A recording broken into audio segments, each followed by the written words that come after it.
دلته د ګران ملا عمر په شان یو ځوان ویده دی ګرانه زابله ستا په غېږ کې مې جانان ویده دی ګرانه زابله ستا په غېږ کې مې جانان ویده دی. دا په زابل کې د اطلاعات او فرهنګ ریاست له خوا د بادام ګل کلنۍ دودیزه ولسي مشاعره ده چې د شاعرانو او ترانه ویونکو له لوري په شعرونو او زمزمو لا رنګینه سوې. ترهګر او دهشتګر دې معرفي کړم چې راخور مې کړې په مخ باندې نقابه لکه وږی ښامار هېڅ نه مړېدلې څه دې وخوړو بدرنګه انقلابه.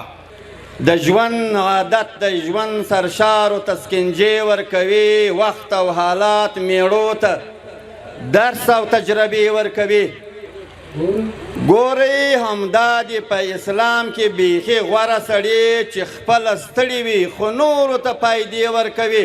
په جوړه سوې مشاعره کې د زابل مرستیال والي وویل د خوښۍ ځای دی چې نن په زابل کې د بادام ګل دودیزه مشاعره په داسې حال کې لمانځل کیږي چې په ټول هیواد کې د امن فضا خپره ده او بشپړه خپلواکي شتون لري. هغه له شاعرانو او ترانه ویونکو څخه وغوښتل چې د یووالي او ورورولۍ لپاره نور کار هم وکړي.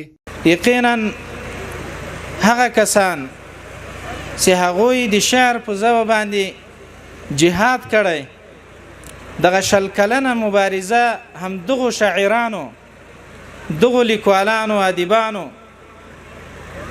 یو داسې خدمت کړی چې نه هېرېدونکی خدمت ته. په جوړه سوې مشاعره کې د زابل د اطلاعات او فرهنګ رئیس وویل چې زابل د ادب او فرهنګ کور دی او دلته د قلم او تورې خاوندان تیر سوي. هغه زیاته کړه چې دوی به د دې ولایت ادبي او فرهنګي دودونه روان او غښتلي وساتي. زابل ولایت لکه د ګرمو سنګرونو په برخه کې چې اتل ولایت پاتې شوی دی همداراز د فرهنګ په برخه کې دا ولایت د نورو هغو ولایتونو په څیر دی چې فرهنګي ډګر یې خورا غښتلی دی. د هیواد مشهوره شاعرانو او ترانه ویونکو هم خپل شعرونه او ترانې وویلې چې د ګډونوالو له تود هرکلي سره مخ سول. ښه وږی وم وجدان مې اجازه نه راکوله په ښار کې د ښار ښه کباب مزه نه راکوله. زابل بختوره بختور غیږه کې ساتي زابل بختوره بختور غیږه کې ساتي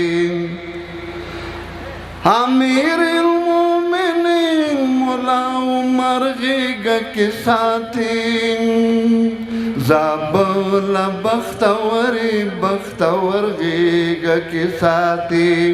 دنګ د شمشاد غوندې دنګ د چنار ځواني خدای ګرانه یوړله خړو اوبو یار ځواني خدای ګرانه یوړله خړو اوبو یار ځواني. غرونه غرونه هیلې مې بایللې د ځوانۍ مرا پسې ژړا وستومان زندګۍ مرا پسې ژړا وستومان زندګۍ. د یادونې وړ ده چې دا ځل د نورو مشاعرو په پرتله مشاعره منظمه او د ډیرو ګډونوالو شاهده وه.